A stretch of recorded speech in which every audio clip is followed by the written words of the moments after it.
దేవుడు జనములను సకల విధములైన బాధలతోను శ్రమపరచను కనుక జనమును పట్టణమును పాడు చేశాను. కాగా మీరు బలహీనులు కాక ధైర్యము వహించుడి, మీ కార్యము సఫలమగును. నాకు ఆ పై మాటలు ఎలాగున్నా, ఏమంటే ఎంత గందరగోళ పరిస్థితులు ఉన్నా, నా మాట వింటున్నారా, ఎంత గందరగోళ పరిస్థితులైనా, మనుషుల మీద లేకపోతే పట్టణాల మీద కొట్టు చచ్చిపోతున్నా, మనం ఏం చేయాలట? మనం బలహీనులు కాకూడదు. దేవునికి స్తోత్రం. ఏం చేయాలట? బలహీనులు కాకూడదు.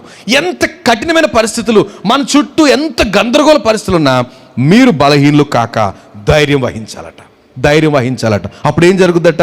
మీ కార్యము సఫలమవుతుంది. ఇది గొప్ప వాగ్దానం అని నమ్ముతున్నానండి.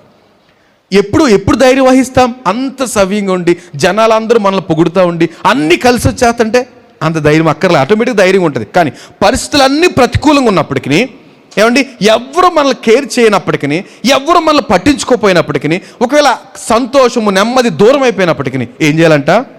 ధైర్యం వహించి, మీరు బలహీనులు కాక ధైర్యం వహించుడి, మీ కార్యము సఫలమవుద్ది.